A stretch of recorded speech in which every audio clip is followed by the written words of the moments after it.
जब हमने पूरी टीम ने मिलकर इस पर अध्ययन शुरू किया, पूरे देश का भ्रमण किया, बुद्धिजीवियों से चर्चा की, समाज के लोगों को जागरूक किया, तब सबको महसूस हुआ कि मिशन जय भीम की भी जरूरत है और भारत को पुनः बौद्धमय भारत बनाने की भी जरूरत है।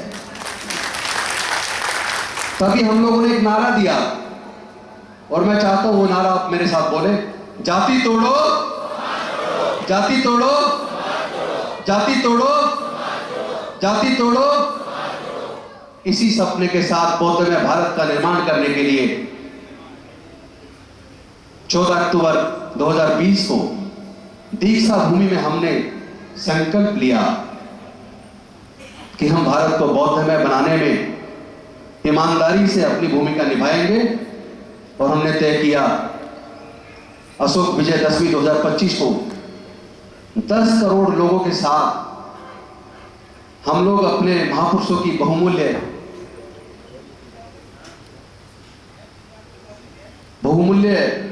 एक क्या कहना चाहिए, धरोहर, जो मैं अक्सर बोलता हूं, जो हमारे महापुरुषों की बहुमूल्य धरोहर है, बुद्ध का धम्म, जिसमें समता है, मैत्री है, करुणा है, न्याय है, बंधुता है, उसमें अब घर वापसी करने का समय आ गया है। 2025 में 10 करोड़ लोग बौद्ध बनेंगे। और मुझे ये आपको बताते हुए खुशी हो रही है कि हमारे बीच सफाई कर्मचारी आयोग के चेयरमैन संजय गहलोत जी बैठे हैं। इस बुद्ध धम्म के प्रचार प्रसार के लिए और 2025 के लक्ष्य की तैयारी के लिए उन्होंने अपनी पूरी टीम को एक साथ लेकर चंदा करके एक बौद्ध धम्म रथ का निर्माण करवाया है, जो 10 दिन के अंदर पूरा कंप्लीट होकर मिल जाएगा, जिसमें साउंड सिस्टम, अंदर बैठने की व्यवस्था, टॉयलेट की व्यवस्था, किचन, सारी व्यवस्था उस धम्म रथ में होगी, जिसमें बौद्ध भिक्षु होंगे, जिसमें समाज के हमारे युवा होंगे और पूरे देश का भ्रमण लगातार 2025 की अशोक विजयदशमी के दिन तक लगातार उसकी तैयारी में पूरे देश में धम्म रथ जाएगा। इससे पहले की तैयारी के बारे में आपको मिशन जय भीम के संगठन मंत्री, संगठन सचिव पुष्पांकर जी के द्वारा और राष्ट्रीय महासचिव निगम जी के द्वारा विस्तार से बताया गया। तो मैं अपनी वाणी को बहुत संक्षिप्त करता हूं, क्योंकि प्रोग्राम आधे घंटे लेट शुरू हुआ और हमारा लक्ष्य था 1 बजे खत्म करना। तो हम कोशिश करेंगे 20 से 25 मिनट के अंदर प्रोग्राम को समाप्त करके, भोजन भी तैयार है, उधर चलेंगे। लेकिन इस बीच मैं थोड़ा सा और बता दूं कि ये हम सब का धम्म है, ये हम सब का मिशन जय भीम है।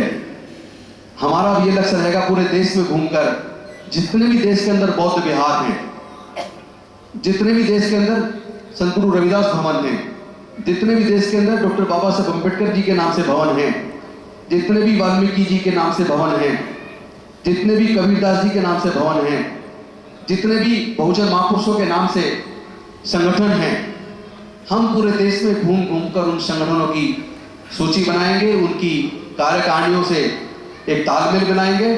और 2025 के लक्ष्य के लिए कुछ लोगों ने पूछा था 10 करोड़ लोग, इतना बड़ा संख्या कहाँ पे करोगे?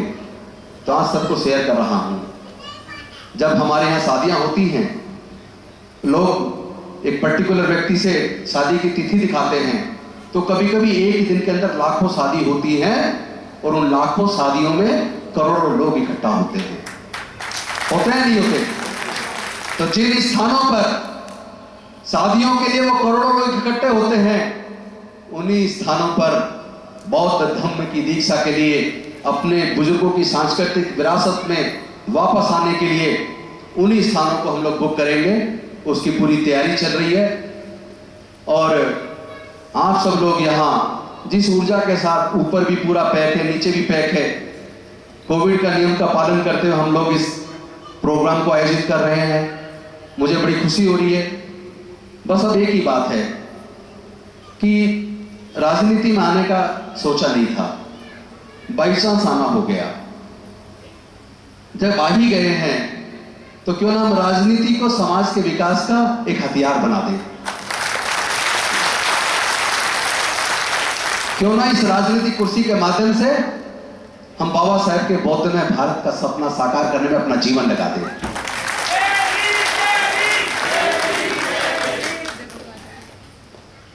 एक बात और कहना चाहता हूं, भारत में लगभग 130 से 135 करोड़ लोग हैं। इस 130 से 135 करोड़ लोगों में 110 से 115 करोड़ बहुजन हैं। इसका मतलब हम दुनिया के सबसे बड़े कंज्यूमर हैं, यानी कि हम दुनिया की सबसे बड़ी आर्थिक शक्ति बनने की ताकत रखते हैं। दुखद यह कि हमने अपनी ताकत को पहचाना नहीं है। अपनी संख्या बल को अपनी ताकत बना दो, तमाम देश के बहुजनों को एकजुट कर दो, राजनीतिक पार्टियां अपना काम करेंगी, लेकिन भारत में समता हो, मैत्री हो, भाईचारा हो, न्याय हो, बंधुता हो, सील हो, करुणा हो, इसके लिए हम तमाम बहुजन संगठन एकजुट होकर एक मिनिमम कॉमन प्रोग्राम बनाकर, हमें अगर एकजुट हो गए फिर हमें किसी से लड़ने की जरूरत नहीं पड़ेगी, क्योंकि जो लोग एकजुट होते हैं उनके ऊपर कोई हमला नहीं करता। लेकिन ध्यान रहे, दुनिया में जातियां नहीं है, कुदरत ने जातियां नहीं बनाई। कुदरत ने जातियां नहीं बनाई। अमेरिका में जातियां नहीं है, फ्रांस में जातियां नहीं है, जर्मनी में जातियां नहीं है, इंग्लैंड में जातियां नहीं है, जापान में जातियां नहीं है, चाइना में जातियां नहीं है, ऑस्ट्रेलिया में जातियां नहीं है।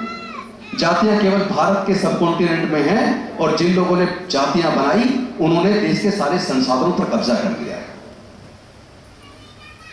तो अगर हमें अपना हक चाहिए तो हमें ये जातियां तोड़नी पड़ेगी। हम इन जातियों को तोड़ेंगे, हम इस जाति व्यवस्था को खत्म करके एक समता मूलक समाज का सपना जो बाबा साहब ने देखा था, उस सपने को साकार करेंगे।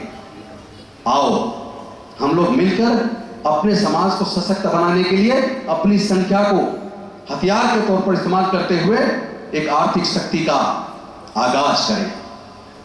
उत्पादन का काम हम करते हैं, निर्माण का काम हम करते हैं, तो फिर हम अपने पैसे को बाहर जाने से रोक सकते हैं। ऐसी कौन सी चीज है जिसका उत्पादन हम न करते हो? ऐसी कौन सी चीज है जिसका निर्माण हम न करते हो? हम बाहर से सामान खरीद रहे हैं। जब उत्पादन भी हम कर रहे हैं, निर्माण भी हम कर रहे हैं, तो अपने लोगों के घरों तक उसी क्वालिटी की चीज को पहुंचाने का काम एमजेबी एंटरप्राइजेस के माध्यम से भविष्य में करने वाले हैं। आपके घर में फ्रिज होगा, एसी होगा, कूलर होगा, टीवी होगा, आपके घर में पानी की लाइन होगी, सीवर की लाइन होगी, बहुत सारी चीजें जो खराब हो जाती हैं, तो आप किसी न किसी मैकेनिक को बुलाते हो ना। आपका फ्रिज हो जाएगा खराब तो आप फ्रिज ठीक करने के मैकेनिक को बुलाएंगे। आपका एसी खराब होगा, आप उसके मैकेनिक को बुलाएंगे। आपकी गाड़ी खराब होगी, आप उसके मैकेनिक को बुलाएंगे। और मैकेनिक 100 में से 98% इन बहुजनों में से मिलेंगे। गलत तो नहीं कह रहा हूं? तो हम इनको एम्पैनल करेंगे। जो अलग अलग तरह की स्किल वाले लोग हमारे समाज में मौजूद हैं, उनको हम एम्पैनल करेंगे। और किसी का भी अगर एसी खराब हो, किसी का भी अगर पानी की लाइन खराब हो जाए, किसी को सफेदी करानी हो, किसी को कारपेंटर का काम कराना हो, एमजेबी एंटरप्राइजेस की एक हेल्पलाइन नंबर बहुत जल्दी जारी करेंगे। आप उस पर फोन करेंगे, 10 मिनट के अंदर आपके घर पे मैकेनिक पहुंचेगा, आपका एसी ठीक कर देगा, आपका फ्रिज ठीक कर देगा। वो आपके अपने समाज का आदमी होगा। आप अपने समाज को आर्थिक तौर पर इस तरीके से मजबूत करेंगे। बहुत बड़ा एक पूरा रोड मैप हमने तैयार किया है। पूरा रोड मैप है कि कैसे हम अपने समाज को एक आर्थिक ताकत के रूप में तैयार कर सकते हैं, कैसे हम बाबा साहेब के बौद्ध में भारत के सपने को साकार कर सकते हैं। लोग कहते हैं 10 करोड़ बहुत ज्यादा है। अरे भाई 110 से 115 करोड़ बहुजन हैं, हमने तो उसमें 10% से भी कम लिया है। अगर एक 10% भी हम अगर लें तो वो 1 करोड़ 10 लाख से भी ज्यादा बैठता है। हमने तो केवल वो 10 करोड़ से भी, जब 10 करोड़ से भी ज्यादा बैठता है, हमने तो 10% से भी कम लिया है। 11 करोड़ से ज्यादा बैठता है, हमने तो 10% से भी कम लिया है। इसलिए ये असंभव सपना नहीं है। बाबा साहब जो सोचते थे उसको पूरा विचार करके उस पर होमवर्क करते थे, उसको अंजाम तक पहुंचाते थे। किसने सपना देखा था कि इस हजारों साल की गुलामी को तोड़ पाएंगे? बाबा साहब ने उसको तोड़ के दिखा दिया, उसको साकार करके दिखा दिया। तो अगर हम बाबा साहब के बच्चे हैं, अगर हम भीम सिपाही हैं, अगर हम मिशन के प्रति ईमानदार हैं, तो हम आर्थिक ताकत बन के दिखाएंगे। हम इस पूरे बहुजन समाज को एकजुट करके दिखाएंगे, और जो लोग इसमें बाधा बनेंगे वो समाज के गद्दार कहलाएंगे, वो समाज के गद्दार कहलाएंगे। आप किसी एक व्यक्ति को हीरो मत बनाओ। बाबा साहब हमारे नेता हैं, और भारत का संविधान, हमारा संविधान जिसके माध्यम से हमें चलना है, वो हमारा नेता, उसके सामने नतमस्तक होंगे। जब जब व्यक्ति मजबूत होता है तब तक समाज कमजोर होता है। आओ हम सब मिलकर समाज को मजबूत करें। इन्हीं शब्दों के साथ बस ज्यादा से ज्यादा मुश्किल से 8-10 मिनट आप धैर्य रखेंगे। 10 मिनट का प्रोग्राम हो रहा है, उसके बाद सब लोग साथ में भोजन करेंगे।